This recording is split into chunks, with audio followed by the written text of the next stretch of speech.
Deixa eu esperar dar o aí, gravando.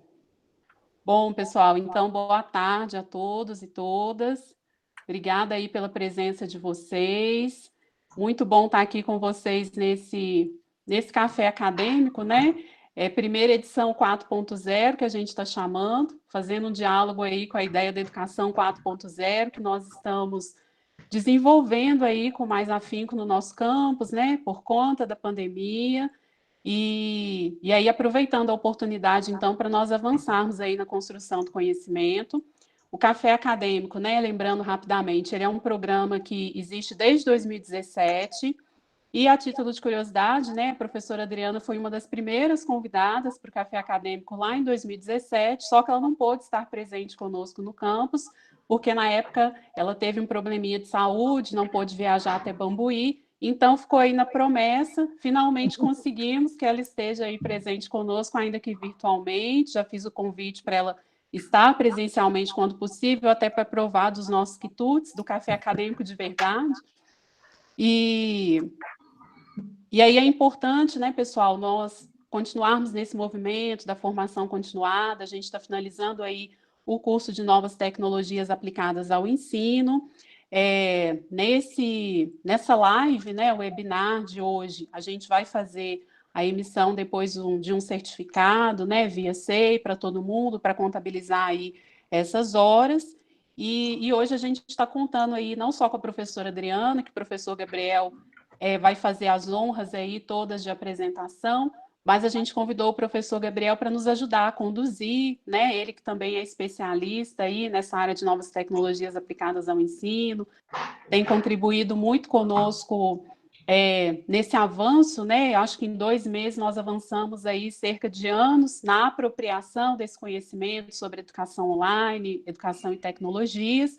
Então, sem mais delongas, vou passar para o professor Gabriel, que vai explicar a dinâmica, né, aqui no Meet. A professora Adriana vai fazer uma exposição inicial, depois a gente vai abrir para perguntas. Então, a gente vai seguir a dinâmica aí. Agradeço a presença de todos. Me parece que eu vi a Anelisa aqui no chat, que é a diretora de ensino do Campus Ouro Preto. Então, a todos, né, de casa e de perto de casa, que agora a gente está mais perto por conta do virtual, sejam todos muito bem-vindos, tá? Então, Gabriel. Boa tarde a todos, né? Obrigado, Adriana, Luciana, pelo convite, pela oportunidade de participar com vocês aqui na organização, né, desse café.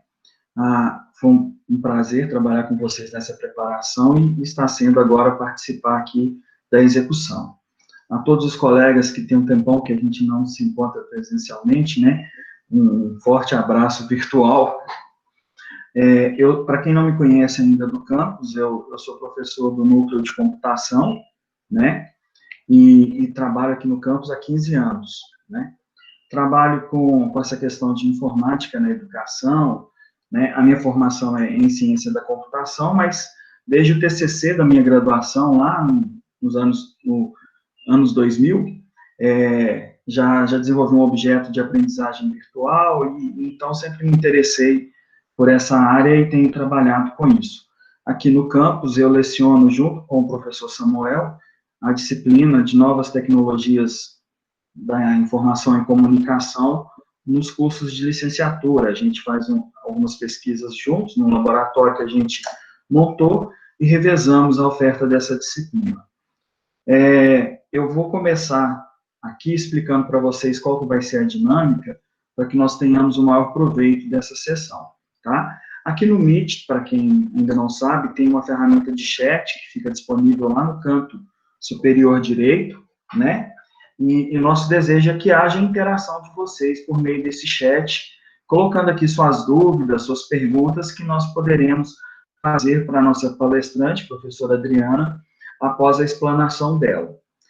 A partir da coleta dessas perguntas, né, a gente vai ter um número de acordo com o tempo disponível de perguntas que vai poder ser realizada, e a gente vai intermediar essa conversa com a professora e com vocês, tá bom? Então, um bom evento para todos nós. Eu vou começar aqui pela apresentação da nossa convidada, a professora Adriana. A professora Adriana Rocha Bruno é pós-doutora em Educação pelo Instituto de Educação da Universidade de Lisboa, lá em Portugal. É doutora e mestre em Educação pela PUC de São Paulo e licenciada em Pedagogia. É professora do Departamento de Didática da Universidade Federal do Estado do Rio de Janeiro, a Unirio, e dos programas de pós-graduação em Educação e em Gestão e Avaliação da Educação Pública, ambos da Universidade Federal de Juiz de Fora. Foi coordenadora do curso de especialização Mídias na Educação da Faculdade de Educação, também da UFJF, de 2016 a 2019. Foi professora do Departamento de Educação da UFJF de agosto de 2008 a setembro de 2019. É professora de Educação Online e Cybercultura, de Didática e de Currículo. É líder do grupo de pesquisa Aprendizagem em Rede Grupar, que conta com pesquisadores e estudiosos envolvidos em investigações sobre docências contemporâneas, a aprendizagem do aluno em ambientes de rede e a formação docente em meio à cultura digital. É parecerista de vários periódicos especializados, nacionais e internacionais, e já desenvolveu diversos projetos com apoio de agências de fomento internacionais, nacionais e estaduais, atuando junto a diversos grupos de pesquisa. Ocupou também cargos de gestão acadêmica na Universidade Federal de Juiz de Fora e como professora na PUC de São Paulo e por 17 anos na educação básica. Como áreas de atuação e pesquisa, destacam-se a formação de professores, docência no ensino superior, educação online e cybercultura, didática, aprendizagem de adultos, neurociência e neuropsicologia, linguagem emocional e educação, mídias e tecnologias. Então, com prazer, eu agradeço e passo a palavra à professora Adriana Bruno. Muito obrigada, Gabriel, obrigada, Luciana. Então, eu quero agradecer imensamente ao convite que vocês me fizeram, né, e que bom poder atendê-lo nesse momento, apesar de não estarmos fisicamente próximos, né, estamos aqui presencialmente, porque isso é uma presença, né, e então me dá muita alegria essa possibilidade de conversa, né, eu acho que o nome que vocês deram para o evento, né, esse café acadêmico, é exatamente a oportunidade de dialogarmos, né, então assim, eu vou fazer uma fala, trazer alguns pontos para a gente debater, mas somos colegas, todos aqui somos professores, né, alguns já assumindo cargos de gestão, mas assim, a gente está vivendo tudo isso junto, né? Então, gostaria que essa tarde fosse uma tarde prazerosa para todo mundo, que a gente possa trocar experiências, né, partilhar alguns conhecimentos e tentar aliviar alguns dos estresses que estamos vivendo por conta, né, da situação que nos encontramos, não só em relação à pandemia, mas em relação às mudanças que tivemos que nos sujeitar em virtude desse momento, né? Eu vou, então, trazer aí a minha apresentação. Eu também deixei a apresentação no slide share, e aí vocês vão poder acompanhar. Tá? Vocês estão vendo a apresentação? Oi? Tudo certinho, professora. Ah, sim, apareceu. Apareceu? Tá. Sim. Bom, então, estamos aí, né, no Café Acadêmico 4.0, muito bom esse nome, parabéns para o criador, né, para a criatividade desse nome, que eu acho que ele tem realmente muito a ver com o que a gente está vivendo.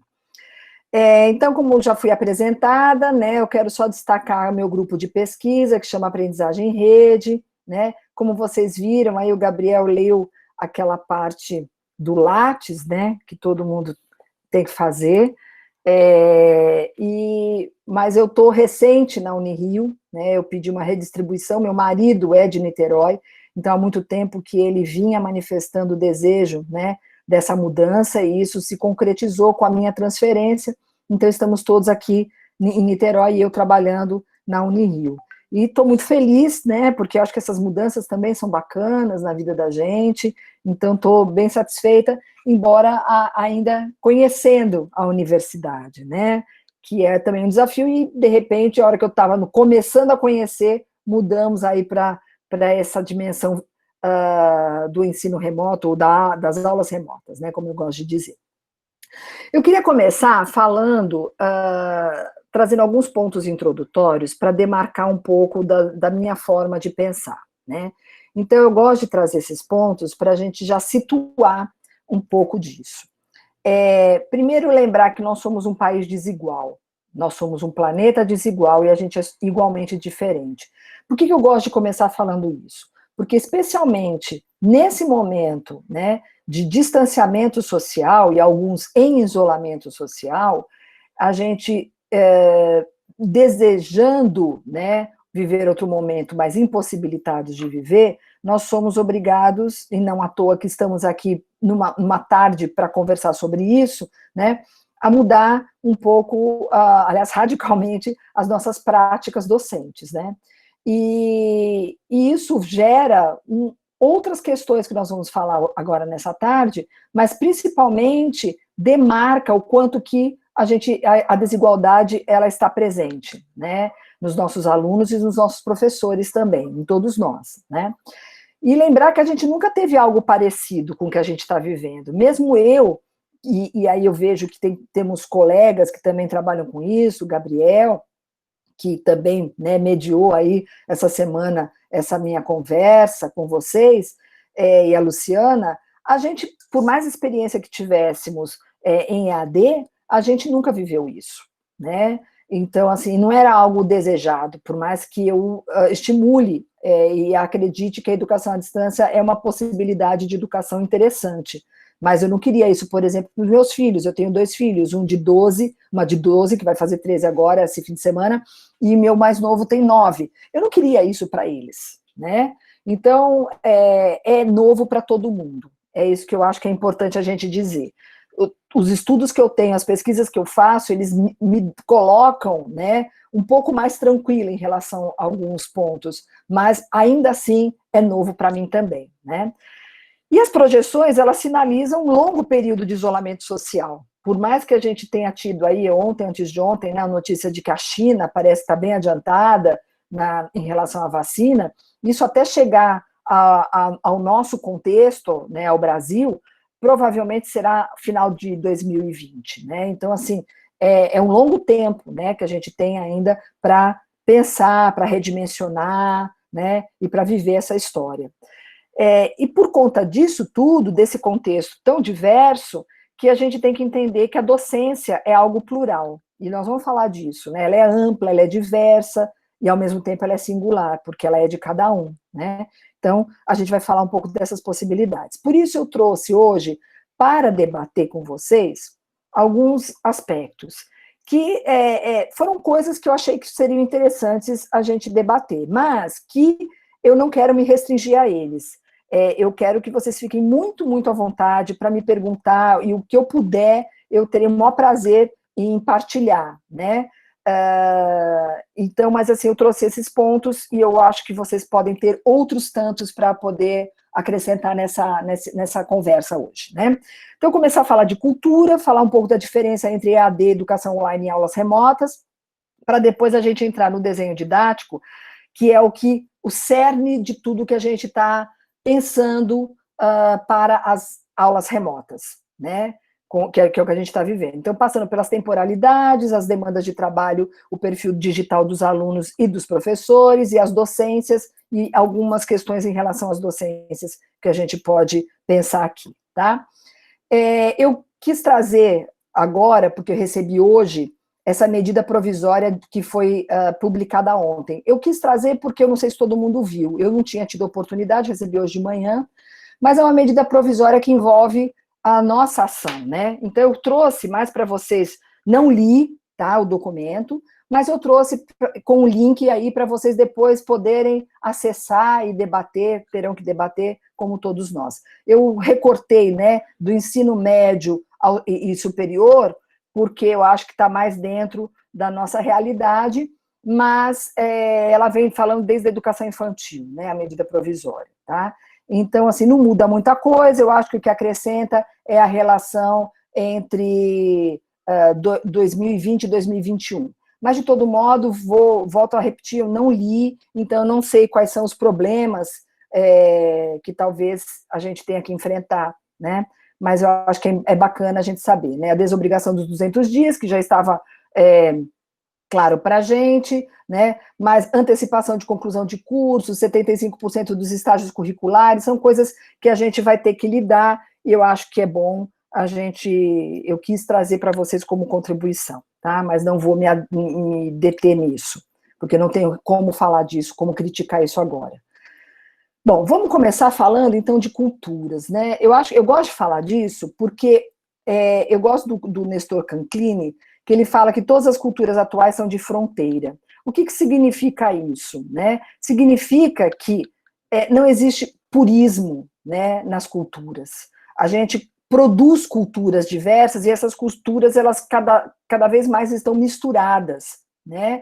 Então, por isso que ele vai falar que a gente tem que considerar que essas fronteiras estão por toda parte, por seus territórios, sua porosidade, sua plasticidade, e que implica nas relações humanas, né? A gente está vivendo uma ebulição de discussões muito potentes, né? A gente está trabalhando com grupos que discutem a questão do racismo, do fascismo, né, da democracia. Então, assim, isso tudo mostra o quanto que a cultura hoje ela tem uma vitalidade muito grande, né? E nos permite debater isso tudo, né? Até porque estamos num momento de um conservadorismo, por algumas partes, bastante elevado, o que nos leva a ter que debater esses outros pontos, né? E aí a gente tem tido, eu não sei se vocês também acompanham isso, mas nas redes, principalmente, a gente tem tido oportunidade de debater bastante isso. Isso mostra o quanto que a cultura, ela hoje é plural, né? E aí a gente está vivendo hoje, o fruto dessa história que nós vamos conversar hoje à tarde, é o que a gente chama de cultura digital.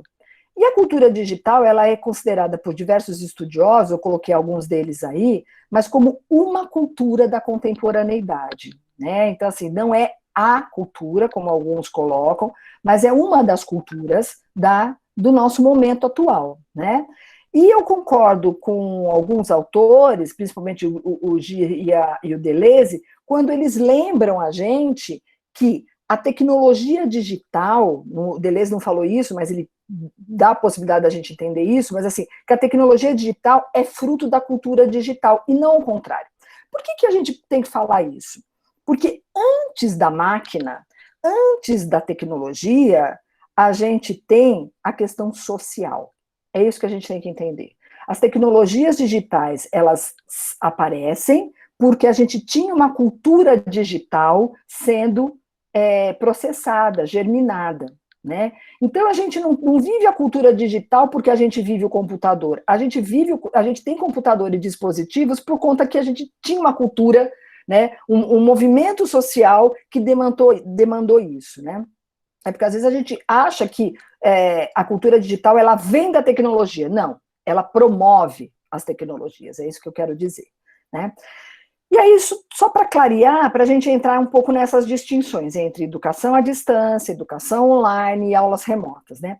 Existem várias derivações, né? E eu não vou falar de todas elas, eu selecionei essas 3 porque são as que mais a gente fala. Eu vi que a Luciana falou que vocês estão fazendo um curso aí sobre tecnologias, tal, então provavelmente já devem ter debatido isso, mas eu acho que é bom a gente situar, né?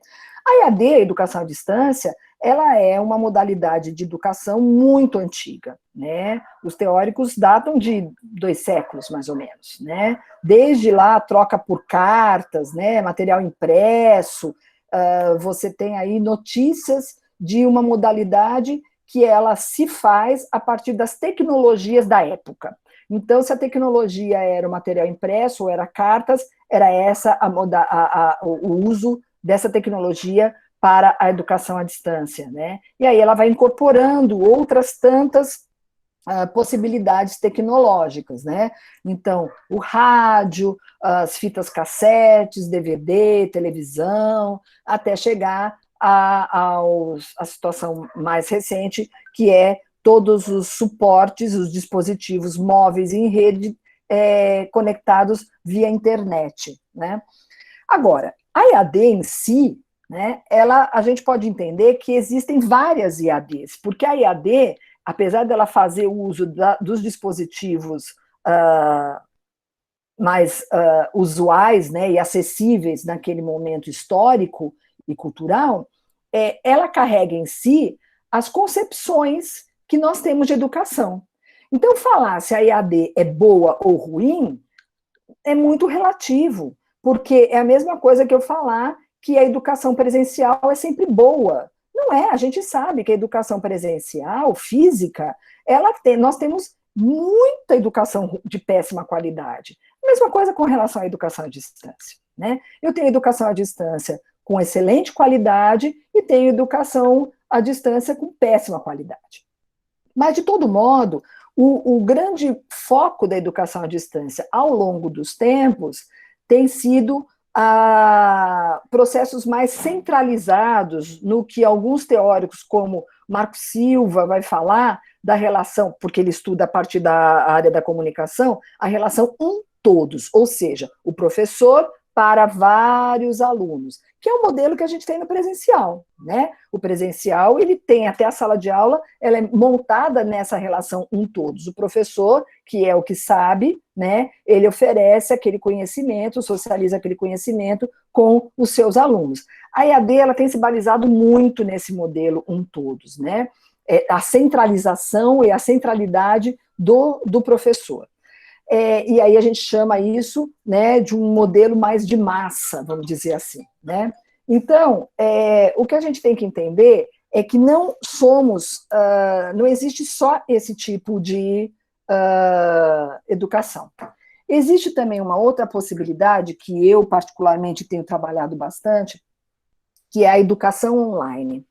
Qual a diferença entre educação à distância e educação online? A educação online, ela é um modelo híbrido e ela integra as possibilidades do presencial físico com o que há de dispositivo online em rede. Então, eu posso trabalhar a educação online em espaços presenciais físicos, como eu posso trabalhar também remotamente. Qual é o grande foco da educação online? Chama-se interatividade. Todas as ações que eu desenvolvo na educação online, elas se pautam na interatividade. E a interatividade, ela não acontece na relação todos, ela acontece na relação todos. Ou seja, professores e alunos trabalham de forma horizontal, né? Então, todos se movem de modo a produzir conhecimento, a trocar conhecimento dentro de uma horizontalidade. Claro que em alguns momentos uns sabem mais do que os outros, né? Você tem professor que tem seu conhecimento específico para partilhar com seus alunos, mas existem aspectos que os alunos sabem mais que os professores, né? E eu acho que isso que a gente também está descobrindo graças a esse momento remoto. E aí, as aulas remotas, que é o que a gente está vivendo hoje. As aulas remotas, né, elas têm sido muito debatidas, principalmente porque elas aparecem numa situação de emergência, né, assim, ninguém se preparou para isso, né, foi meio do dia para a noite, ninguém pode mais sair de casa, tem que ficar dentro das suas casas e começamos a ser cobrados de ministrarmos aulas remotamente, né. E aí, essas aulas remotas, por conta da urgência e da emergência, elas acabam sendo assumidas como uma transposição entre o que acontecia no presencial, né, do que há de bom e de ruim. Só que, muitas vezes, a gente acaba esbarrando nas limitações do conhecimento tecnológico, limitações do acesso às tecnologias e outras tantas que a gente vai falar com mais profundidade, né. Então, o que a gente está vivendo é mais essa aula remota, mas que, passado já tanto tempo, porque nós estamos nessa situação desde março, né, desde a primeira quinzena de março, meados de março, na realidade, a gente hoje pode falar de um outro lugar, né, a gente pode agora debater com mais tranquilidade o que a gente está vivendo, né. Quem teve que colocar as suas aulas em formato remoto ali, março, abril, né, não teve tempo para fazer essa decantação, né, depurar esse processo para poder desenvolver algo com mais qualidade, com mais tranquilidade. E que bom que nós estamos nesse momento fazendo isso, né? Então, assim, depois posso voltar com mais profundidade a esses conceitos, mas, linhas gerais, é mais ou menos isso, né? Então, só para lembrar, as aulas remotas, elas também refletem as concepções que a gente tem, né, de educação e de aula e etc, tá? De todo modo, as docências, eu já havia falado para vocês no começo que elas são plurais, né, ou seja, por isso que eu não falo de docência, eu falo de docências, porque cada um tem o seu tipo de docência, a sua forma de trabalhar, né? Agora, a docência, hoje a gente tem trabalhado dentro de uma perspectiva de atos de currículo. Quem fala isso é um cara chamado Roberto Sidney Macedo, que é um professor da Federal da Bahia, da UFBA. Hoje ele é o diretor da Faculdade de Educação, né? E ele fala que, interativamente, numa incessante atribuição de sentidos, todos os envolvidos com as questões curriculares, a partir da sua posição política, são atores curriculantes. Isso quer dizer o quê? Que nesse processo de atos de currículo e de docência, não é só o professor que está implicado, ou só o gestor, ou só a equipe, uma determinada equipe. Todo mundo está envolvido, inclusive os alunos. O que a gente está vivendo hoje, por conta desse distanciamento, é que uma grande necessidade, até por isso que eu quis também lembrar da legislação, de mudança do currículo, porque a gente começa a perceber que aquele currículo que a gente pensou lá no começo do ano para as nossas aulas, aquela forma de trabalhar, hoje no ensino, na aula remota, ela não encaixa, né? A gente sente as dificuldades para isso, e eu vou falar um pouco mais daqui a pouquinho. Então, talvez eu queria convidá-los a começarmos a pensar se isso não seria uma possibilidade, né, de mudança. E por que não aproveitarmos essa possibilidade? Né? O que a gente perde com isso? Né? Eu acho que a gente já teve que se virar de ponta cabeça por conta dessa pandemia, que eu acho que agora arriscar é algo que talvez nos beneficie, né? Então, a gente pensar nessa criação de desenhos didáticos, né, e de atos de currículo, e de docências mais partilhadas, então, gestores, mais professores, mais estudantes, pensando mais nisso coletivamente, tá? Lembrando que a linguagem digital, ela é diferente da presencial física. Por que eu uso presencial físico? Porque eu acho que nós estamos aqui em presença, online, mas em presença. Então, a gente não está mais fisicamente na presencialidade, mas a linguagem que a gente está usando hoje é diferente. E isso que a gente tem que entender, né? Então, a gente talvez tenha que investir mais no assíncrono, que eu vou falar um pouco mais disso, trabalhar mais por projetos e pensar um pouco de que forma que aquele sonho de trabalhar interdisciplinarmente talvez hoje se torne um pouco mais possível, né? E por isso eu quero falar do desenho didático, porque envolve tudo que a gente está vivendo agora. Eu quero começar falando do desenho didático, pensando no perfil digital de estudantes e docentes. Por quê? Se a gente vai pensar numa nova forma de trabalho, e eu acho que é oportuno que a gente pense, né? A primeira coisa que a gente tem que fazer é conhecer os estudantes e os docentes a partir de alguns pontos. No caso do ensino remoto, da educação remota ou das aulas remotas, a gente tem que conhecer que acessos aos dispositivos móveis e digitais as pessoas, estudantes e docentes, possuem. Eu tenho que fazer esse levantamento. Eu não posso simplesmente desenvolver ou implementar ou implantar uma educação, seja ela online, seja ensino remoto, sem saber, meus alunos têm acesso? Que tipo de acesso? Né? Como é que é a internet deles? Quem não tem, o que eu vou fazer? Né? E os professores, eles têm? Que tipo de acesso eles têm? Porque a gente vive em contextos muito diversos, né? Eu imagino que aí vocês tenham colegas que estejam vivendo com uma limitação de internet, porque a internet, ela não tem, ela não está tão acessível, ela não tem uma velocidade tão boa para todo mundo, dependendo do lugar que você mora, ela não é boa, né? E aí, como que eu exijo desse professor determinados movimentos, uma aula ou determinadas ações pedagógicas, se ele também não tem um bom dispositivo, se ele não tem, aí no caso, familiaridade com as tecnologias, se... então, eu preciso conhecer, eu preciso fazer um levantamento, né? Eu não sei se vocês já fizeram isso, na minha universidade a gente está fazendo, algumas já fizeram, esse levantamento, tanto com docentes quanto com discentes, né, para saber que tipo de dispositivo, como é a internet, como é que é isso, e como é que é a familiaridade com a tecnologia, conhecer se entre os docentes e os discentes existem aqueles que são mais conhecedores e que podem aí junto com a gestão e com os demais professores ajudar a pensar, né, que tipo de dispositivo, que tipo de aula, recursos, como é que a gente forma alunos e professores, né?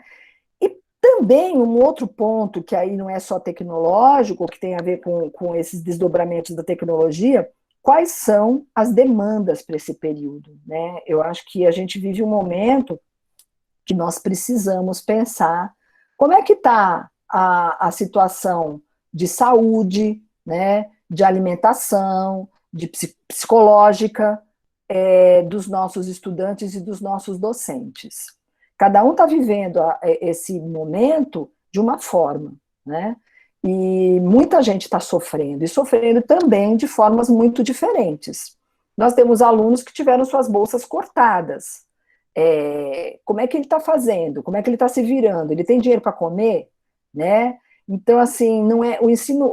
Essa situação, ela não envolve só questões tecnológicas de acesso, mas envolve outras questões e que não tem como a gente ignorar, né? A gente precisa pensar nisso e pensar em soluções, né? Como que a gente vai fazer, de quem a gente vai cobrar, como que essa cobrança pode ser feita, porque não adianta nada eu querer pensar em possibilidades remotas para um estudante que, além de não ter acesso remoto, ele não tem acesso a alimento direito, né? Ou ele está vivendo, por exemplo, situações de luto na família dele, muito próximo a ele mesmo está adoecido, os docentes, como é que estão vivendo isso, ou seja, a gente já vivia aí uma preocupação antes da pandemia com o adoecimento dos nossos docentes por demandas de trabalho diversas, ou que hoje agora só se agravam. Então, esse perfil hoje digital, ele envolve todas essas questões que a gente precisa, com muito cuidado, trabalhar. Aí, dentro desse perfil, a partir desse levantamento todo, eu posso pensar, né, coletivamente, num planejamento, na escolha de dispositivos e de ações, né, para atender a essas diferentes situações. Um professor que tem muita dificuldade com a tecnologia, como que ele pode ser amparado por outro professor, pela equipe pedagógica? O que mais se espera é que todo mundo enfrente isso realmente de mãos dadas. É uma mão digital, virtual que a gente está falando, mas assim, é super importante que as pessoas se amparem e que as pessoas entendam que elas têm apoio e que tudo que for feito vai ser valorizado, e não o contrário, né? A gente não está em disputa, nós estamos em parceria, e isso, quem dá o tom dessa parceria, muitas vezes é a gestão, né? A gestão, ela tem essa capacidade de colocar todo mundo, de articular melhor as pessoas, inclusive os estudantes, né, com apoio, claro, dos professores, né? E aí, uma coisa que eu já percebi que vocês já estão fazendo, trabalhar com a formação, processos formativos que são, né, assim, que não cessam, né, assim, claro que no momento você vai ver que tipo de formação é mais interessante nesse momento para aquele grupo, para os docentes daquela instituição, mas essa formação, ela é, como a gente diz, continuada, vamos dizer assim, né. Agora, de todo modo, a gente tem que tomar cuidado com uma formação que ela é mais instrumental e menos pedagógica. O que eu quero dizer com isso? Se eu estou falando que a gente está com uma grande oportunidade de mudança, de fazer diferente, né, e eu acabo trazendo no meu curso como que eu faço um vídeo, como eu faço um podcast, como eu faço um PowerPoint. Não que isso não seja importante, isso é importante, isso também tem que ser dado. Mas, junto com isso, eu tenho que trabalhar como que eu dou aula junto com o meu colega. Como é que eu trabalho e olho para o meu conteúdo de uma forma a atender às demandas dos meus estudantes e da própria instituição? Será que o meu conteúdo, tudo que eu dou no conteúdo, é tão fundamental assim? E eu sei que é uma provocação muito difícil que eu estou fazendo, porque nós, professores, nós somos muito vaidosos em relação aos nossos conteúdos, à nossa área de conhecimento e pesquisa, e é difícil a gente trabalhar uma coisa que é o desapego, né? Só que, nesse momento, a gente precisa olhar com mais cuidado, né? E talvez se permitir trabalhar em parceria com outro colega, com mais 2 colegas, por que não? Né? E tentar ver que talvez a gente possa trabalhar esse conteúdo de outras formas ou em outros momentos, porque agora a gente vai ter que enxugar. E por que vai ter que enxugar? Porque, como eu disse, a linguagem que a gente usa no digital, ela é diferente. Não é eu pegar aquela aula que eu dava e jogar para o online e achar que vai estar tudo certo. Não dá certo. Não dá certo porque começa uma coisa muito simples. O tempo que a gente consegue ficar aqui, né, no online, é um tempo mais restrito em relação ao que a gente tinha no presencial. Então, se você tinha 3 aulas no presencial, físico, o que você vai ter aqui é uma aula e meia, e mesmo assim, fazendo coisas muito diversas, e por isso a importância, a sugestão, na realidade, de você trabalhar em parceria, para que a sua aula fique mais dinâmica, para que você tenha um bate-bola mais interessante, né, e que o seu estudante possa, né, compreender melhor e participar melhor daquela aula. O nível de concentração da gente no remoto cai, né? E não adianta você querer comparar com, mas eu assisto um filme de 1h30 no Netflix e eu fico atenta. Filme é uma coisa, aula é outra, né?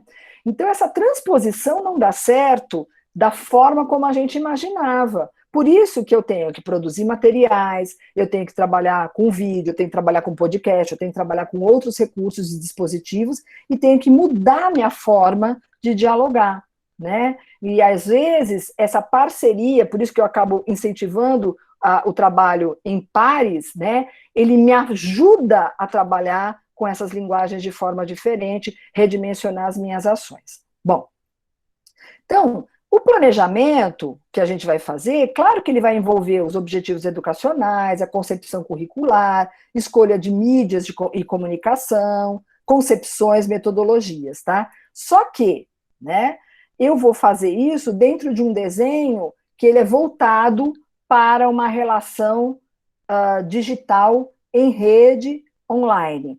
Ou, se eu tiver situações de alunos que não têm de jeito nenhum acesso à educação, ao remoto, né, ao online, eu vou ter que buscar formas, né, de trabalhar.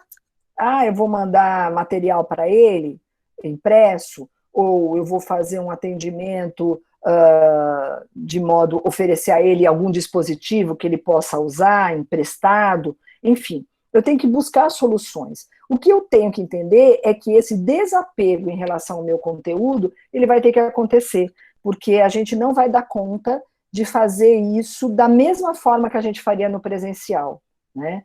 Então, é momento mesmo de uma reflexão para a gente pensar de que forma fazer isso e um pouco relaxar, né, em relação a isso. E aí eu queria falar, então, um pouco das temporalidades. Aí eu trouxe um pouco essa tela do Salvador Dalí, né, que chama Persistência da Memória, para a gente pensar o quanto que esse tempo ele é relativo, né? A gente está vivendo isso agora, né?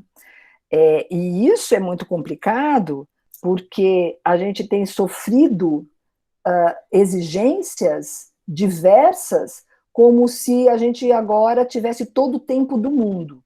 Então, eu agora, antes de começarmos aqui essa fala, eu vi os comentários, mas é uma situação que todo mundo está vivendo, de reuniões manhã, tarde e noite, né? A gente está tendo reuniões manhã, tarde, as demandas de reuniões online são imensas. Claro que elas acabam não sendo todas muito produtivas, porque a gente não tem como ficar atento o tempo todo, né? A vantagem é que eu posso fechar o meu microfone, desligar a minha câmera e fazer outras coisas ao mesmo tempo, ou até ir ao banheiro, tomar um café, né?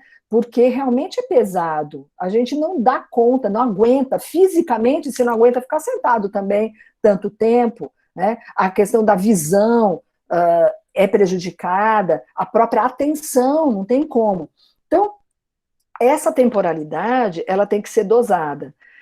Aí eu quero quebrar um pouco essa fala, trazendo a poesia do Drummond, porque acho que ela tem tudo a ver com isso, que ele tem um poema dele que fala sobre essa questão, né?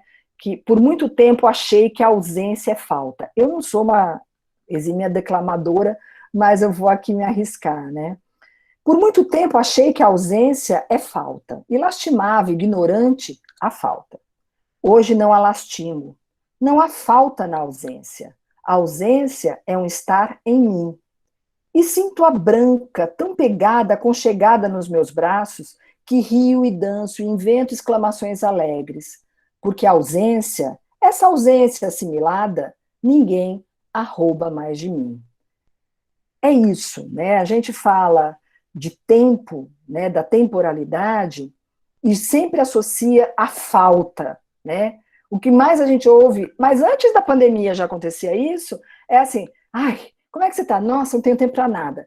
Hoje, a gente continua sem tempo para nada, porque a gente está sendo exigido, né, até mais do que trabalhávamos, e já trabalhávamos muito, né? Então, eu queria chamar a atenção na relação entre o tempo cronológico e cairológico, que é o tempo cronos e kairos. Cronos é esse tempo do relógio, né? Olha, vai ter reunião tal hora, depois tem outra, eu tenho que dar conta disso, dar conta daquilo, ou seja, o quanto que esse escravo do tempo, somos escravos do tempo, e esse tempo do relógio, né? Sendo que existe uma dimensão do tempo que chama cairológica, que é a dimensão do meu tempo, das minhas coisas, da minha aprendizagem, né? Do que eu aguento. E é essa dimensão cairológica que a gente está sendo convidado a trabalhar. Porque por mais que eu coloque uma aula ou uma atividade num determinado tempo do relógio, o online hoje ele me mostra cada vez mais que cada um tem o seu tempo de fazer as coisas, né? E que o relógio ele acaba muitas vezes nos prejudicando. Ah, então, Adriana, você sugere que a gente faça uma coisa cada um no seu tempo?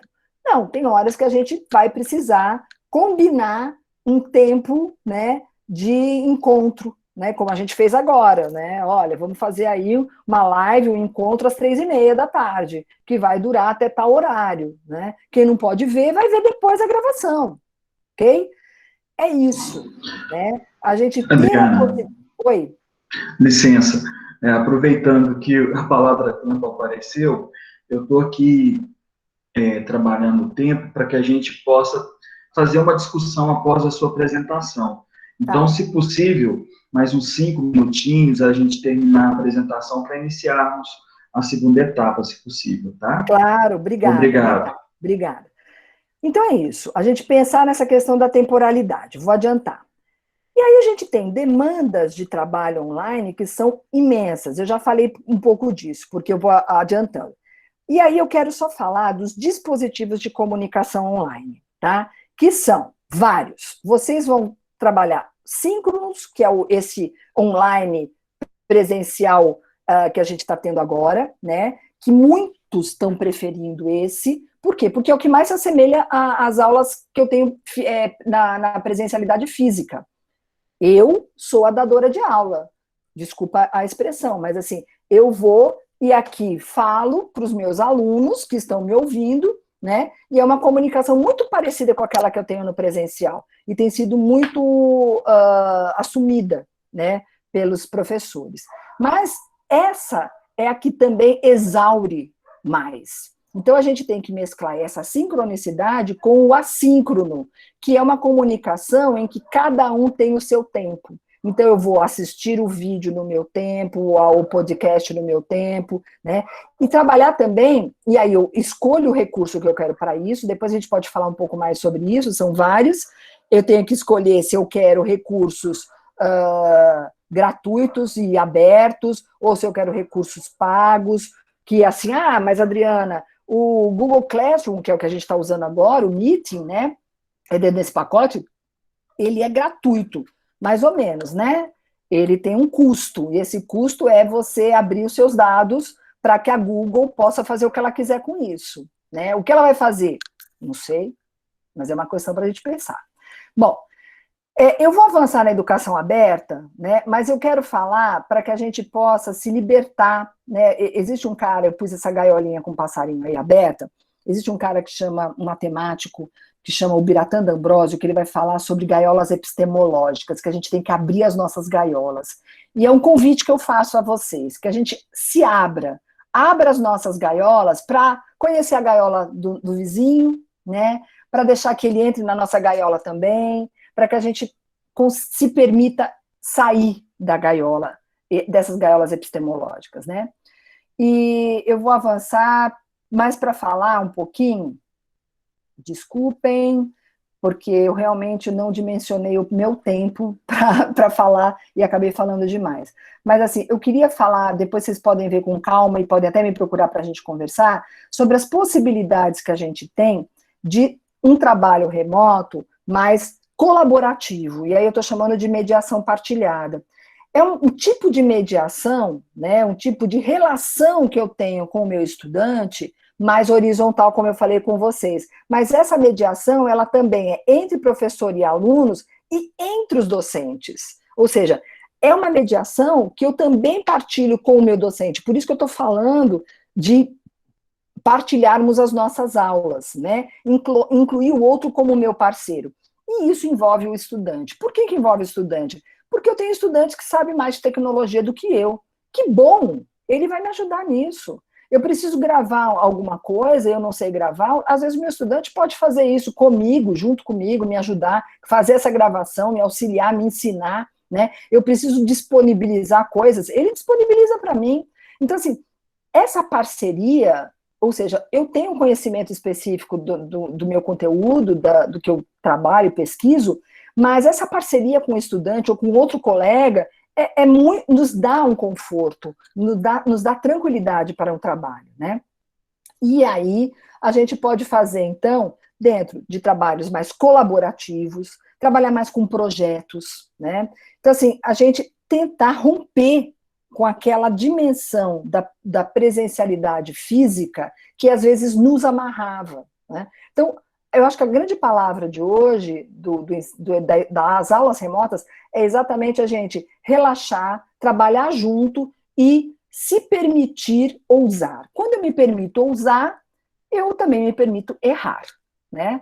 Sabendo que todo mundo vai errar, né? Até porque, será que existe o que é certo? Né? O que é certo? O que é errado mesmo, né? Dentro dessas experimentações e dessas experiências que a gente está vivendo. Então, os slides estão aí com vocês e a gente pode depois falar mais sobre eles, mas eu quero valorizar mesmo esse espaço de conversa. Eu deixei para vocês aí o meu site, eu fui colocando um monte de coisa do meu site, e eu criei no site um espaço chamado Educação na Quarentena, em que eu gravei uns podcasts sobre como eu faço coisas online, alguns, né? Tem um projeto chamado Ria Quarentena, que eu e uma colega a gente iniciou, e agora ele está com um monte de professores envolvidos, que é legal vocês ouvirem, que são ações pedagógicas, culturais, artísticas, que a gente pode vivenciar e fazer na quarentena. Todo mundo pode participar, se vocês quiserem participar, ou propor alguma ação, será muito bem-vinda. Casa Corpo é uma outra colega da Unirio que está trabalhando também a relação do corpo, né, com a casa na quarentena, né? E aí eu também indiquei alguns documentários, conversas sobre educação, né, alguns textos, para que vocês possam ver e a gente também tem mais espaço de interlocução, de conversa. Quero agradecer muitíssimo e a gente vai conversar agora o que é a melhor parte para mim. Obrigada. Muito obrigado, professora Adriana. Obrigado a todos aí pela gentileza de manter os microfones fechados. Funcionou tudo perfeitamente até então, né? Eu ficaria ouvindo você falar aqui o resto do dia com a maior tranquilidade. E eu acho que todos. Eu me senti um canalha tendo que interrompê-la. Não, eu sei que isso é tão necessário, eu que acabei me empolgando, desculpe. Não, tudo bem. Nós recebemos aqui alguns comentários no chat, né, algumas perguntas, e a turma que está dando suporte aqui, eu agradeço ao professor Marcos Aurélio e a professora Ludmila, né, que nos ajudaram nisso, para poder direcionar a nossa conversa, né? Então, eu gostaria de agradecer e começar pela pergunta do professor João Henrique, né? Ele pergunta assim: professora Adriana, em sua experiência de vida, com quais dificuldades você mais encontrou em seus colegas professores? A dificuldade de criar ou a dificuldade de sair da zona de conforto, quando aparecem novos desafios pedagógicos? Vocês querem que eu vá respondendo uma a uma ou vocês... Eu acho que a gente poderia fazer assim, porque aí todos já ouviram a pergunta e não tem o risco de esquecer, né? Tá, Eu então, acho que poderíamos a dificuldade comentar de criar ou de... Desculpa. Sair da zona de conforto quando se depara com algum desafio pedagógico. Tá. Olha só. Obrigada, né, pela pergunta. Henrique, né, que fez? João Henrique. João Henrique. Tá. Eu acho que essa pergunta, criar ou sair da zona de conforto, está meio junto, na minha opinião, né? Um professor aberto, tá, ao novo, e aí eu acho que nós, professores, nós temos esse desafio de nos abrirmos ao novo. Por que eu falo isso? Eu costumo dizer na minha sala de aula que o professor ele não pode envelhecer. Por quê? Porque o corpo envelhece, mas toda vez você recebe a turma com aquela mesma idade, né? Isso significa o quê? Que todo ano você vai receber, no caso nós, um menino de 19 anos, vamos supor, em média, 18, 19, tá? Ou 17, que seja, e você está envelhecendo, mas ele continua com 17. E ele é a última versão da geração, né? Por isso que a gente não pode envelhecer. A gente precisa estar o tempo todo conectado e alerta, antenado com o que está acontecendo naquela geração, né? Então, sair da zona de conforto, para mim, é o foco do professor. Ele precisa se permitir o tempo todo sair da zona de conforto. Porque quando eu me formei, eu tenho 53 anos, quando eu me formei, não existiam essas tecnologias, né? Se eu não saísse da minha zona de conforto, eu não trabalharia hoje para formar professores, para trabalharem com outros que são muito mais próximos dessa relação com o digital do que eu, né? Então, assim, agora, a criatividade ou a criação, né, para mim, ela é fundamental, mas muitas vezes ela é desvalorizada pelo próprio professor, né, porque a gente não confia no quão criativo que nós somos, né, e por isso que a gente precisa da gestão e dos colegas para falar e para valorizar todas as nossas criações. Todo professor é criativo, porque só o jogo de cintura que a gente tem que ter para sair das saias justas que nos colocam em sala de aula, porque o aluno é uma caixinha de surpresas. A gente prepara a aula, mas você não sabe o que vai acontecer a hora que você entrar na sala de aula, né? Porque, assim, você é bombardeado por uma série de circunstâncias que não foram pensadas por nós. Então, assim, nós estamos o tempo todo criando, né? Agora, a criatividade, ela vai depender do quanto que eu me permito me abrir para essa criação, né? Então, assim, e eu acho que o quanto que eu também consigo perceber o valor de tudo que eu crio. Por que eu estou falando isso?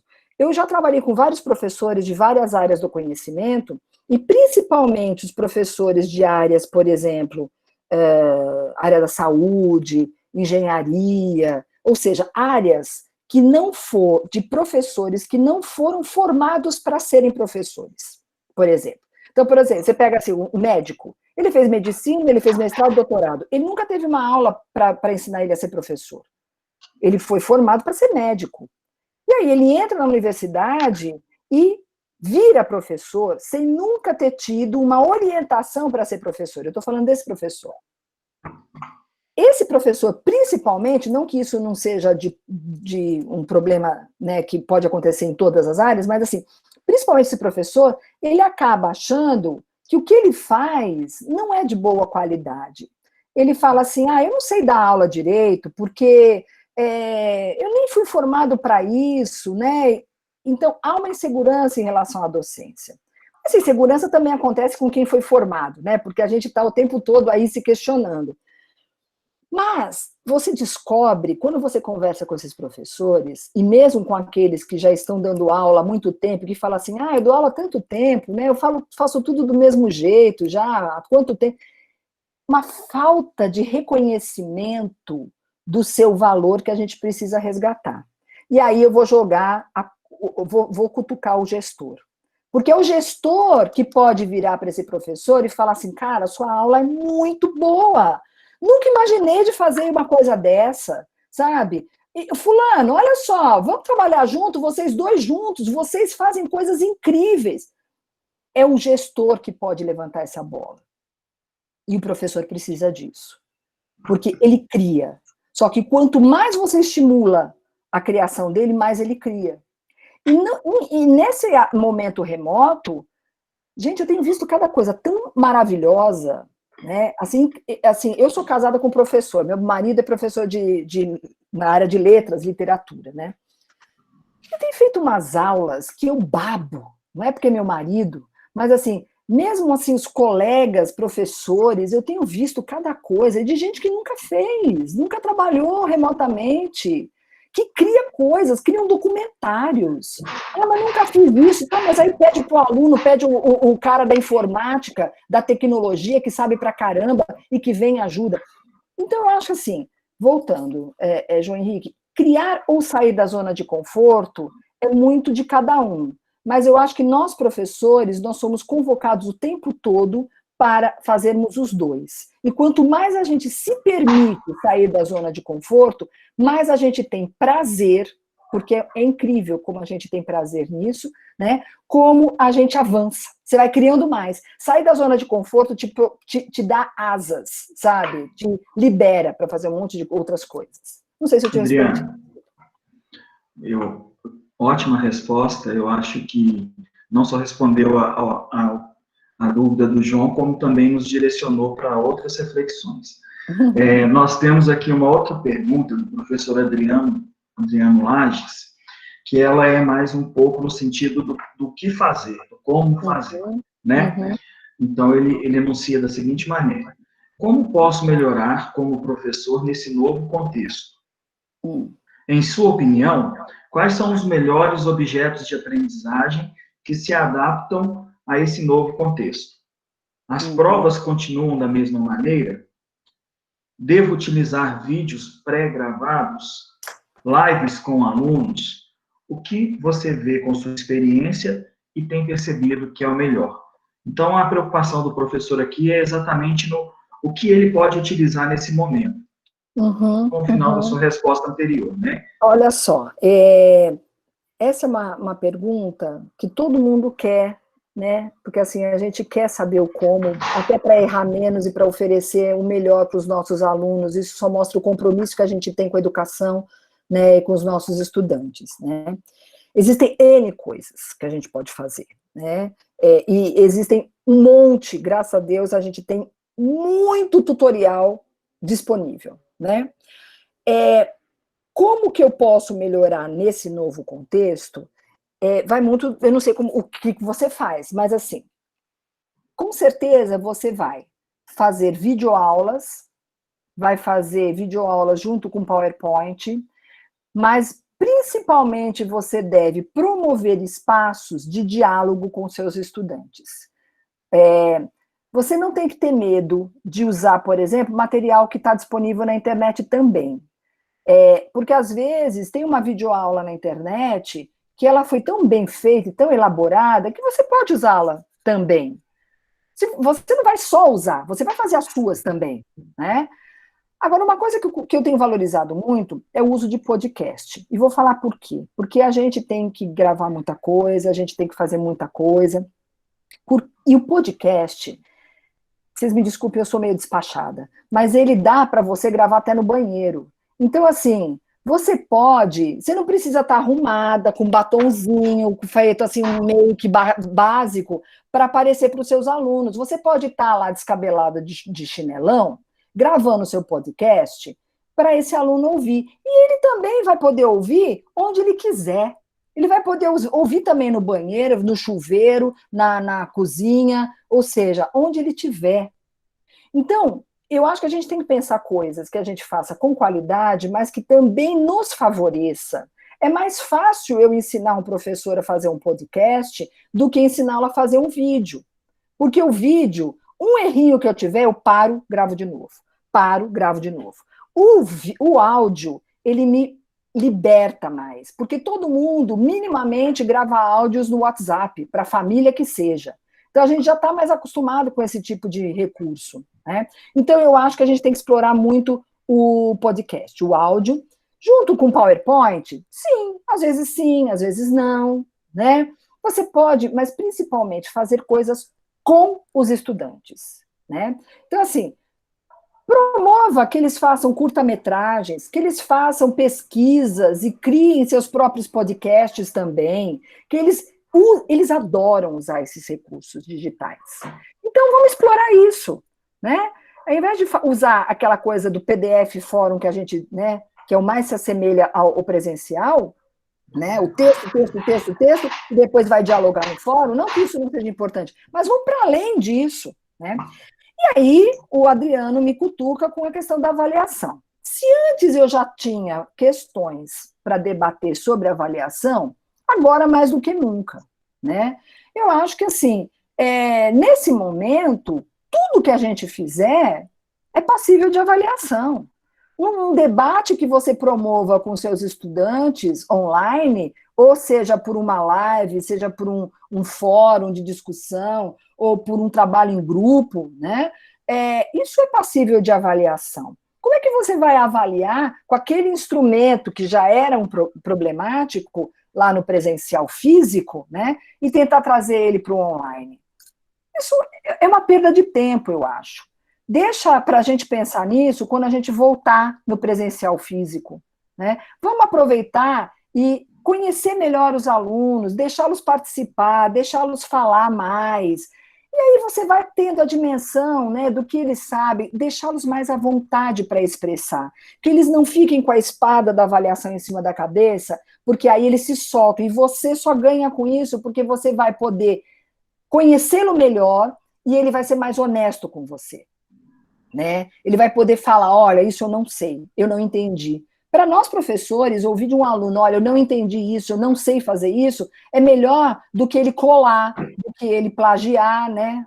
A gente está discutindo o plágio da semana, né? O plagiador da semana. Então, assim, eu acho que é um pouco desse movimento que eu acho. A avaliação no online, eu acho que é uma questão que a gente tem que deixar de lado, a avaliação aquela formal, né, que a gente estava acostumado, e começar a trabalhar com outras perspectivas, mais colaborativas, mais soltas, mais abertas, e depois a gente pensa no presencial, como resgatar isso no sentido de fazer uma revisão, né, e oferecer a eles oportunidade de mostrar o que eles aprenderam, né, talvez a gente se surpreenda. Excelente resposta, e eu acredito muito nessa linha, que é o momento da gente explorar a colaboração, né, e a interação, o que não era, o que era limitado no ensino presencial, né? Sim. Muitas vezes nos víamos limitados. Passando por uma pergunta seguinte, da professora Letícia, ela pergunta: como podemos ajudar os alunos a se organizarem melhor? É mais recomendável organizar o curso em tópicos por módulos do conteúdo, como em capítulos de livro didático, ou por tópicos semanais, divididos em aula? Então, ela quer saber aqui como melhor organizar a sala virtual dela, né? E ajudar os alunos com o tempo. Ó, ótima pergunta. Aliás, assim, todas estão ótimas. Letícia, olha só, uma coisa fundamental na educação à distância ou na educação online é a organização, né? A gente tem que lembrar, até um dos slides eu falo um pouco disso, que assim, muito do que a gente faz no online é escrito, tá? E a gente precisa primar pela objetividade. Vamos pensar na gente. Se você receber um e-mail da sua instituição ou do seu melhor amigo que seja enorme, você não vai ler. A gente não está lendo coisas muito longas. A gente lê na diagonal e perde um monte de informações. O aluno, idem, tá? Então, assim, organizar, eu prefiro doses homeopáticas. Lógico que é importante para o aluno saber, ter uma visão do que você quer no todo. Por isso que os objetivos têm que ser claros, né? Então, ela assim, olha, nós vamos trabalhar com tal tópico do conhecimento, né? Eu espero que vocês, nesse tópico, aprendam a fazer isso, isso e isso, tá? E nós vamos levar para desenvolver esse tópico 2 semanas, tá? Na primeira semana nós vamos fazer isso, na segunda semana vamos fazer isso. Uma coisa muito sucinta, tá? Aí você vai detalhar um pouco mais a cada semana, né? Então, assim, dá tudo para o aluno de uma vez, detalhado, assusta. Porque aí você vê o tamanho da encrenca e você pode até desistir. O aluno desestimula muito facilmente no ensino remoto, ele evade quando ele vê que é muita coisa para fazer, porque aí ele fala assim, eu não vou dar conta. Então, doses homeopáticas é o ideal, né? E mais, muito objetivo e direto ao ponto, sem encheção de linguiça. Isso para nós pedagogas, eu sou pedagoga, é o martírio. Porque a gente adora falar e a gente fala muito e faz muito na minúcia. Quem é da área de exatas pode nos ajudar nisso, porque faz isso, né, tranquilamente. Então, assim, eu acho que o ideal é você colocar tópicos, né, bem claro o objetivo e orientar o que ele tem que fazer. Por exemplo, hoje eu tive uma reunião de pais dos meus filhos, do meu filho mais novo, na escola dele, que, aliás, está fazendo um trabalho maravilhoso, que eu estou adorando muito o trabalho da escola, né? E aí uma coisa que alguns professores estão fazendo, e que eu pedi para não fazer mais, foi o seguinte: os professores gravam a videoaula e eles colocam a tarefa na gravação da videoaula. Então, eles explicam a tarefa na videoaula. Então, olha, gente, vocês vão fazer isso, vão fazer aquilo, blá, blá, blá, blá. Isso não é bom. Porque toda vez que eu quiser saber da tarefa, eu tenho que assistir de novo a videoaula, porque eu não sei em que ponto da videoaula está lá a parte que fala da tarefa. Porque fala da explicação, da atividade, do tema, bababá, e depois tem a tarefa. Então, o que eu sugeri? Falei assim, olha, faça a videoaula primeiro mais curta, vocês que forem fazer vídeo, áudio aula, 10 minutos, tá? É o limite. Ah, mas eu tenho muita coisa, então façam vários de 10. Tá? Mas não passo de 10 minutos. Então, faz aquela videoaula curtinha, no máximo 10 minutos, e aí você depois faz um documento explicando o que você quer de atividade. Ó, vocês vão fazer isso, isso, isso, isso, tá? Usando tal recurso. Se vocês precisarem, por exemplo, vou sugerir que meus alunos façam aí um vídeo, um curta-metragem, eles adoram fazer isso. Mas assim, dê sugestões para eles em que aplicativos eles podem usar, né? dê sugestões de tutoriais. Ah, se não souber, pergunta para os colegas aqui da instituição, que com certeza aqui, ó, Gabriel sabe um monte, ele vai poder fazer um monte de tutorial, ou falar onde tem tutorial para fazer. E aí você coloca isso na sua aula, né? Olha, eu indico isso, né? Então, assim, o que eu tenho de sentido é que esses jovens, eles fazem muita coisa no celular. A minha filha mais velha, ela edita vídeo no celular. E aí você fala, nossa, como é que ela consegue? Pois é, ela não só consegue, como ela está ensinando os professores dela a editarem vídeo no celular. Porque eu sei editar? Não, eu, Adriana, não sei editar no celular, ela que me ensinou, né? Então, assim, eles têm um macete muito grande e fazem coisas incríveis com isso. Porque ao invés de a gente... Pense naquele seminário, sabe aquele seminário que a gente usa no presencial, né? Cada um pega uma parte do texto, faz o seu jogral, lá. Pense que isso pode se transformar num curta-metragem, né?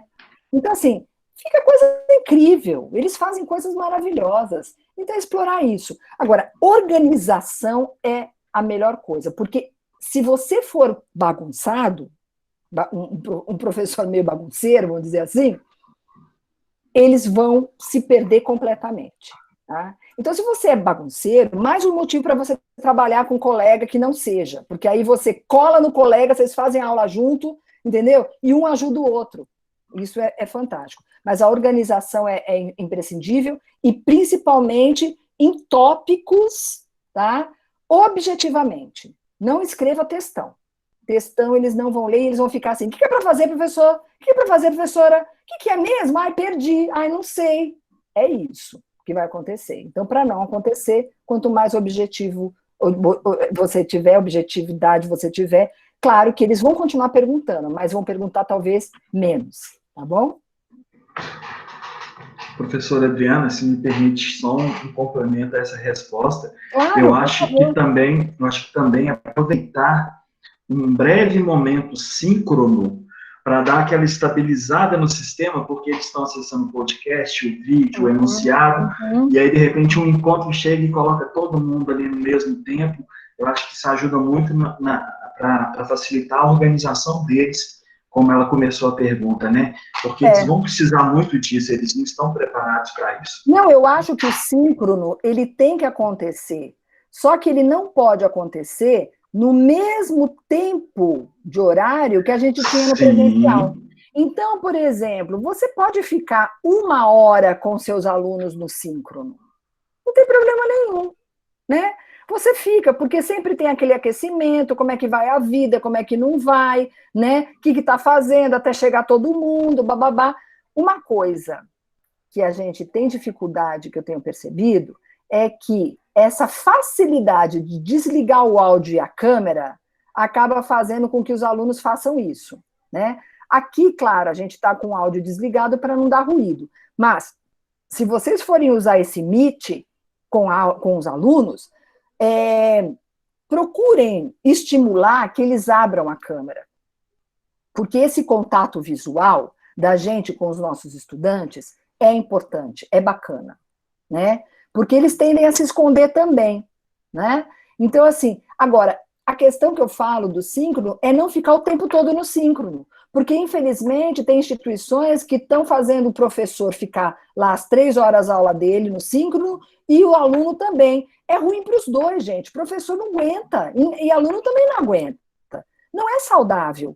A hora-aula que a gente tem de cumprir, no online, ela tem outra dimensão. Não dá para computar da mesma forma. Então, é isso que a gente tem que tomar esses cuidadinhos, né? Esse, para mim, é um dos maiores desafios que a gente tem, como mapear isso. Passando para uma próxima pergunta, do professor Adriano Geraldo, é uma questão interna do IFMG, que ele quer colocar aqui em discussão, que é o seguinte: a nossa Pró-Reitoria de Ensino, ela recomendou a necessidade de construirmos uma apostila para a sala virtual. Resumir aqui essa pergunta dele. Que contemple o que vai ser ensinado, o que vai ser aprendido pelos alunos, para que seja impresso para o aluno que não tem acesso à internet. Como você mesmo disse, no caso, professor Adriano, O uso de diferentes recursos, podcasts, vídeos e outros, torna o aprendizado mais interessante. O que você pode considerar sobre esta exigência? Não é nivelar para baixo esse processo de ensino-aprendizagem? Olha só, esse é o grande nó que a gente está tendo, tá, Adriano? E eu não tenho uma única resposta para isso. Eu posso partilhar com você os debates que eu tenho participado, inclusive da minha universidade, né? E a gente ainda não chegou a um consenso, tá? Mas o aluno que não tem acesso nenhum a nada, né? O melhor é ele ter algum acesso. A gente não está em momento mais de nivelar nem para cima nem para baixo. Por isso que a gente tem que, eu falei do desapego ao seu conteúdo. Porque mesmo aquele que tem acesso remoto, às vezes ele tem um acesso remoto com uma internet porcaria, que vive caindo, que vive travando, que ele não consegue ter acesso direito, né? Ou ele não consegue acompanhar as aulas. A gente tem visto isso nos jornais, nas TVs, né? Um monte de aluno que tem até internet. Ou então ele tem um acesso, mas ele tem que dividir com 5 na casa dele, né? Porque tem um monte de a mãe, o pai, os irmãos, ou então um monte de gente usando o mesmo celular às vezes. É um celular para todo mundo. Então, são várias as dificuldades. Se eu tiver um material impresso, bem organizado, é melhor do que nada. Ah, é o ideal? Não, não é o ideal. Não é o ideal. Mas a gente não está trabalhando com o ideal. A gente tem que lembrar que nós estamos vivendo uma guerra. Vamos pensar em guerra? É a guerra contra o vírus. A gente está vivendo uma guerra. Em tempos de guerra, a gente está até em vantagem, porque a gente está conseguindo trabalhar com educação nessa época, né? Porque a gente tem tecnologia, porque a gente tem uma série de possibilidades. Então, eu penso, né, que a apostila, se for produzida pelos professores, pensando nesse aluno que está sem acesso, que é diferente daquela apostila que já tinha lá um monte entulhada em algum depósito e que eu tiro ela da cartola e mando para casa dos alunos. Porque isso está acontecendo em Secretaria de Educação Brasil afora, aí que a gente sabe, né? Ou seja, um material que não foi feito para atender a esse estudante nesse momento. Então, se for um material produzido pelos professores para atender a essa demanda específica, eu acho que ele é válido. É melhor do que ficar sem nada.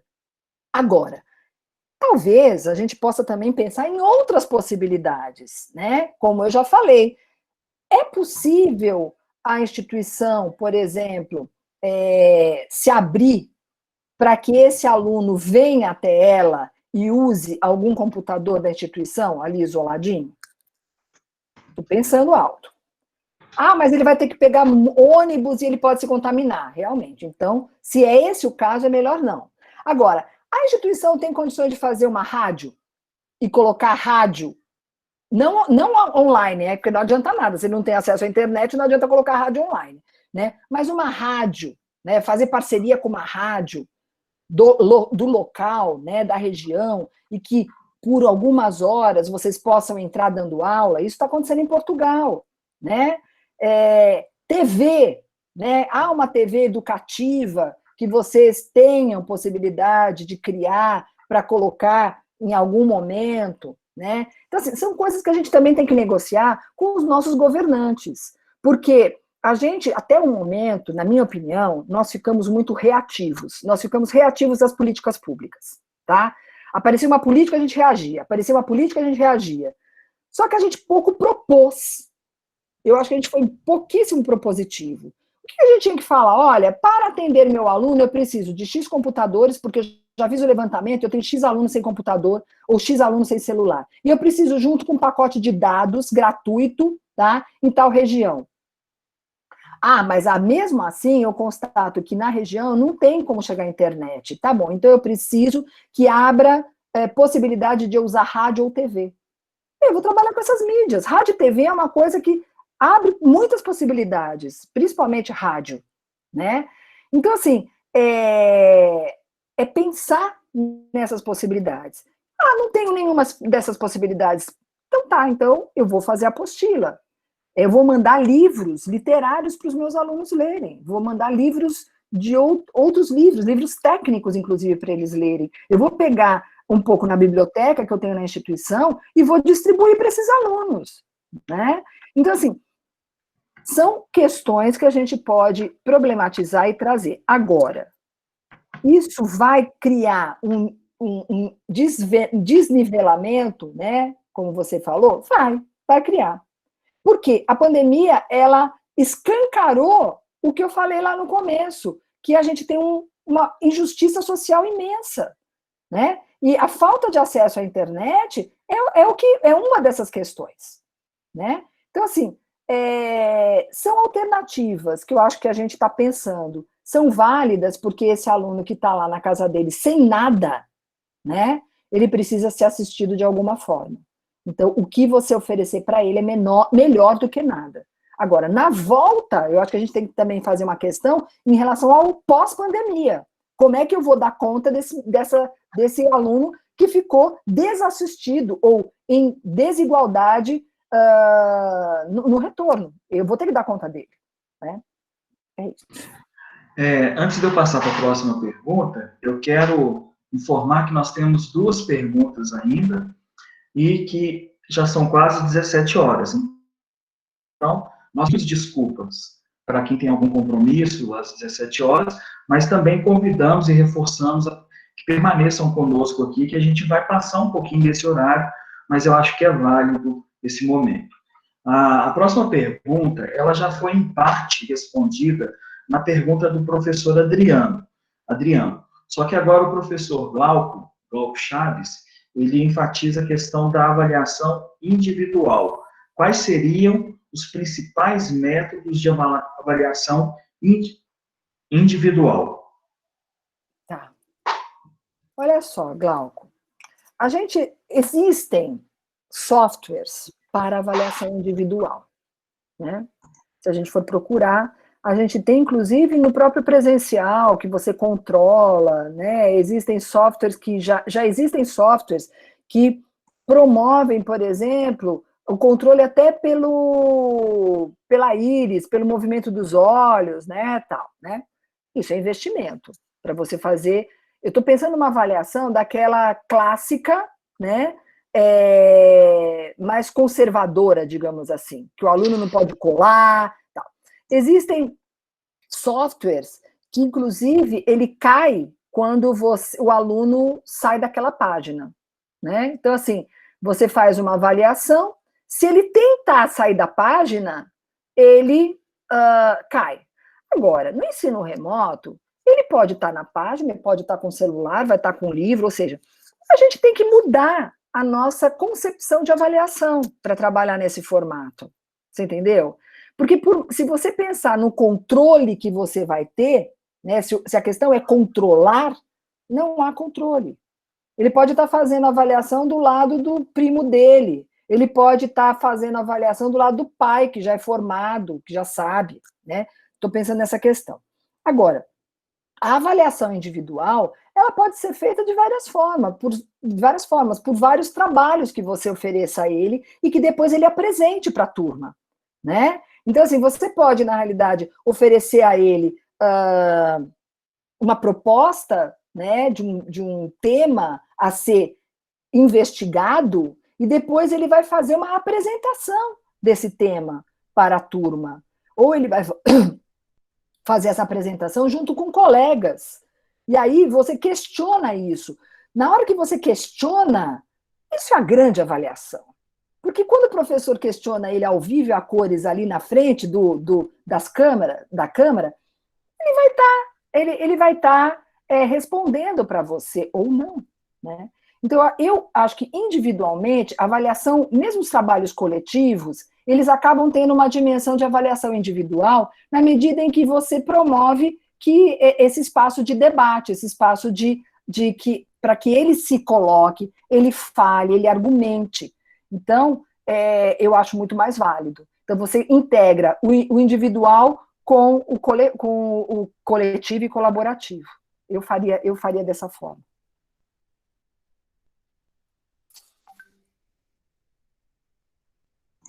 Eu ainda tomo a liberdade de dizer que o tipo de questão elaborada, mesmo quando ainda se pensa numa avaliação, não, eu prefiro fazer minha avaliação, mas seja uma questão que explore mais as competências de pensamento crítico, de criatividade e principalmente de argumentação, que ele não vai conseguir fazer isso simples, uma simples cópia e cola, né? E aí a gente consegue explorar bastante do que ele aprendeu. O que as escolas têm feito, né, também é assim, ele responde algum questionário, tira uma foto, escaneia e manda para o professor, né? Eu acho que tentar burlar, tentar brigar com a capacidade de burlar o sistema vai ser muito difícil. Eu acho que a gente tem condições de avaliar com outras formas como essa que a Sara colocou. É um desgaste desnecessário, né? Exatamente. Por fim, nós temos a pergunta do professor Johnson Xavier. Ela é dividida em 3 partes, então eu vou enunciar cada uma das partes de uma vez e depois você responda todas de uma vez. Ele gostaria da sua opinião sobre 3 situações.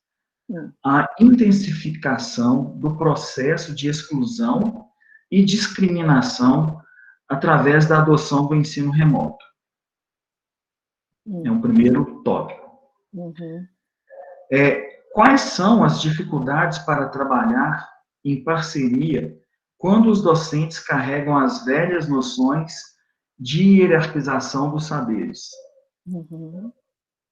E, por fim, a reinvenção das práticas de ensino precisa pensar os ranços do tecnicismo e da educação tradicional.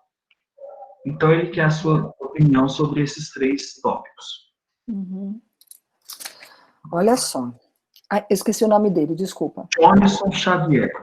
Johnson Xavier. Olha só, muito obrigada também pela pergunta. Sim, o ensino remoto, ele oferece, por um lado, a intensificação do processo de exclusão pela falta de acesso, como a gente colocou, né?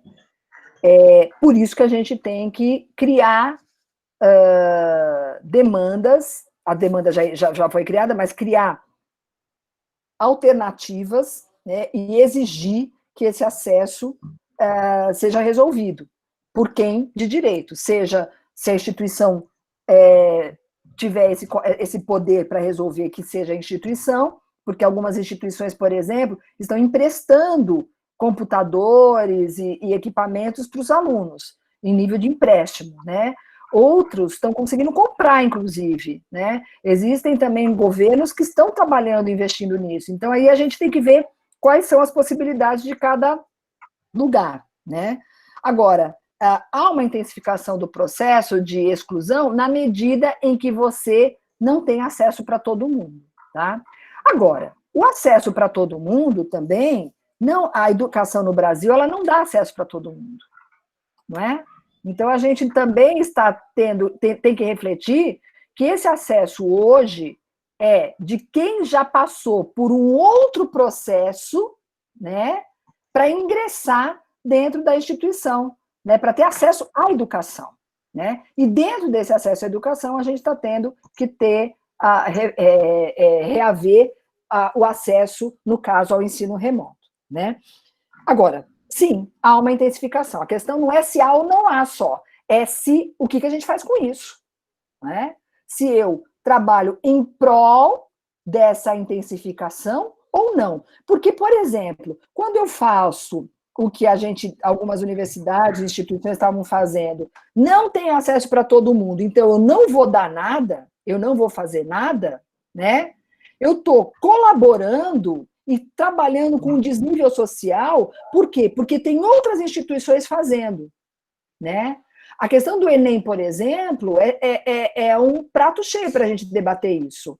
O Enem vai acontecer ou não vai acontecer, ainda não está definido como, quando e por quê. Agora, de todo modo, quem tem acesso à educação, está tendo acesso ao ensino remoto agora, sai na frente na hora de prestar um processo seletivo desse, né? Ou sai na frente porque conseguiu seu diploma, conseguiu se formar e vai poder entrar no mercado de trabalho, ou concorrer, ou fazer um outro curso, enfim.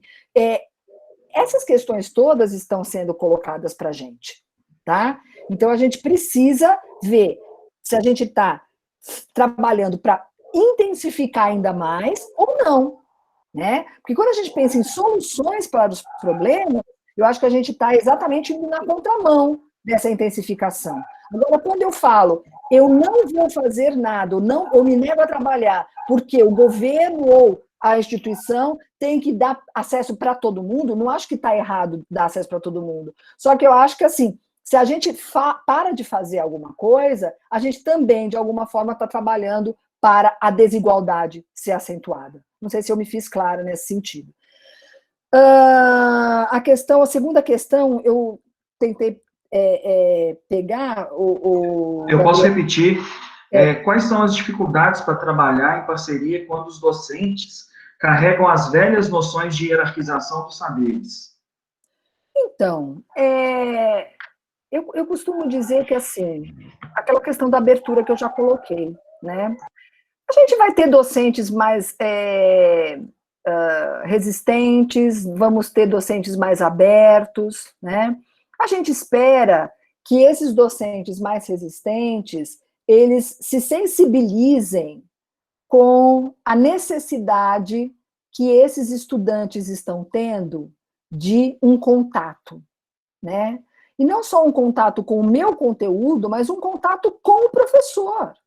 Porque, assim, querendo ou não, vamos pensar, a gente tem situações muito diversas. Eu vivo, e imagino que vocês também, no conforto de um apartamento, de uma casa, eu tenho acesso à internet, eu tenho aí meus colegas para trabalhar. E o meu aluno, muitas vezes, ele está num cômodo dividido com 5, 10, né? Ele não tem essa facilidade que a gente tem.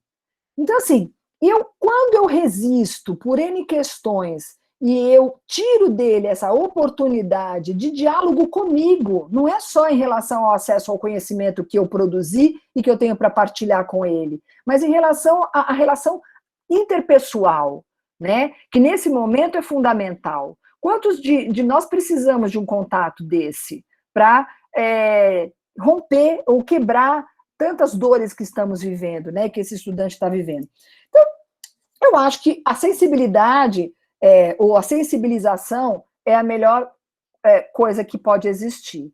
E aí eu apelo de novo para que os processos formativos institucionais tenham também a sensibilidade de trabalhar não só com o instrumental, mas com a sensibilização do colega, de acolher muitas vezes também esse colega, né? Por que ele está com tanta dificuldade nessa parceria? Por que ele tem tanta dificuldade com essas questões, não só de trabalho mais interdisciplinar, mais aberto, tal? Ou seja, eu acho que a gente está num momento de mudar, de mudança, de aproveitar isso tudo que está acontecendo para mudar.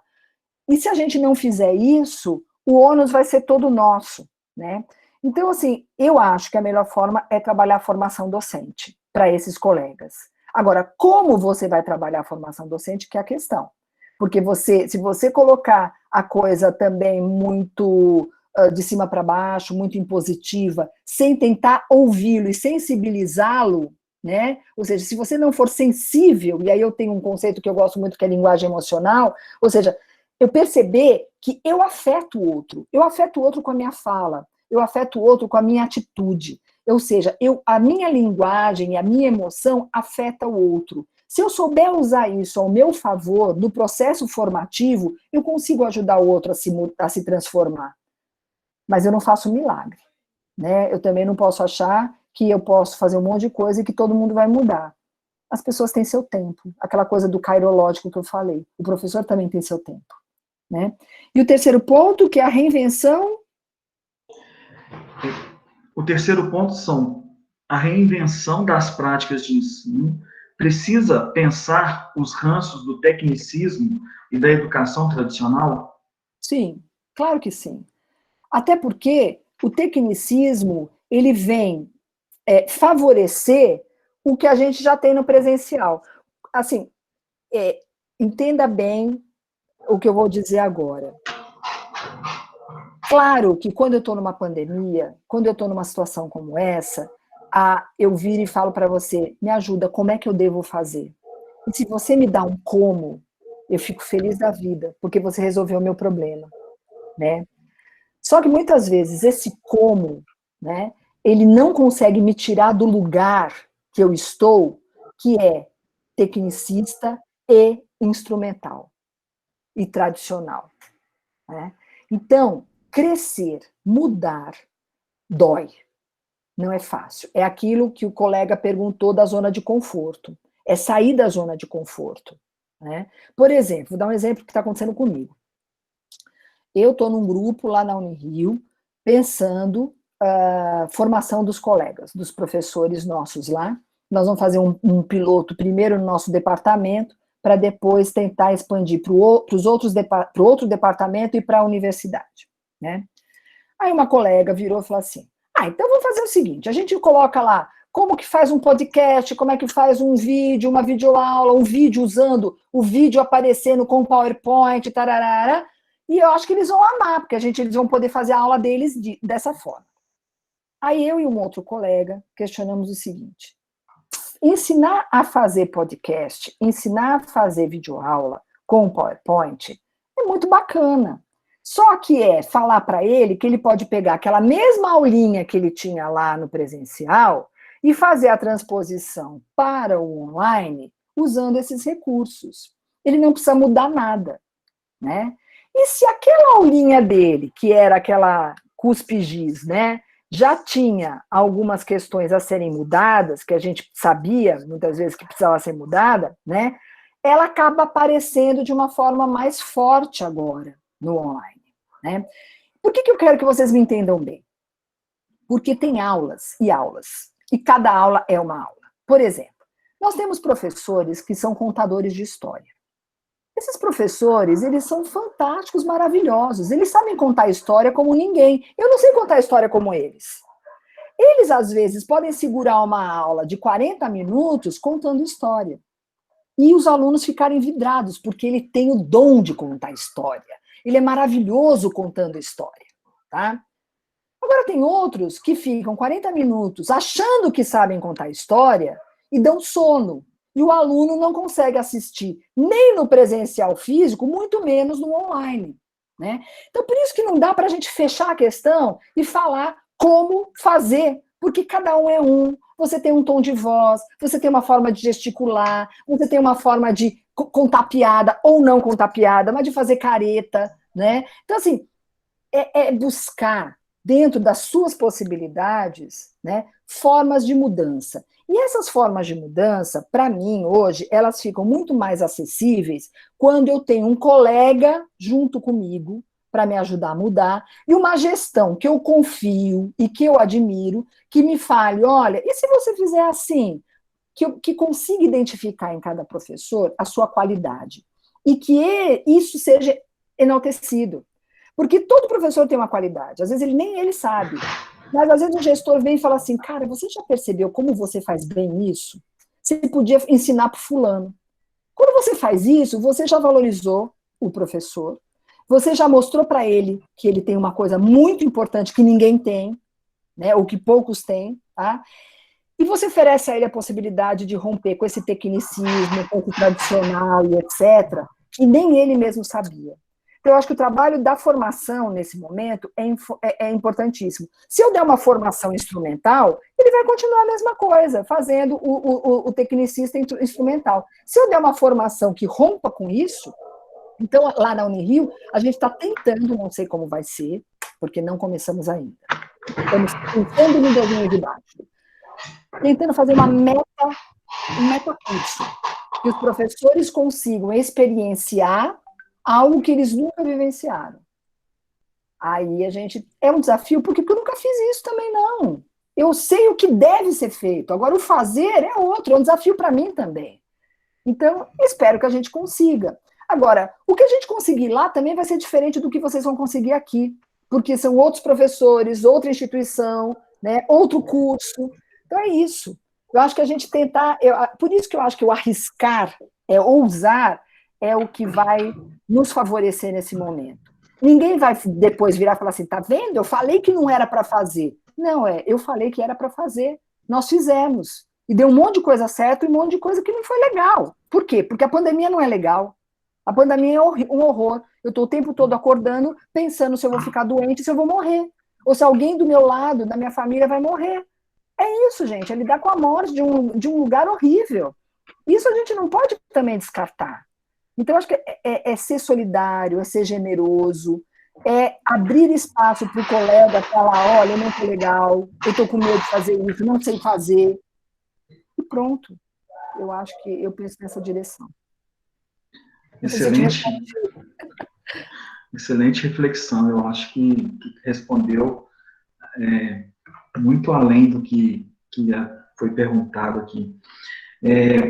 Professora Adriana, nós encerramos, então, essa sessão de perguntas, né, essa etapa das perguntas, e antes de eu te devolver a palavra, né, eu queria destacar uma frase que você disse lá no início da sua apresentação, que é a educação, ela sempre se apropriou das tecnologias da época, né?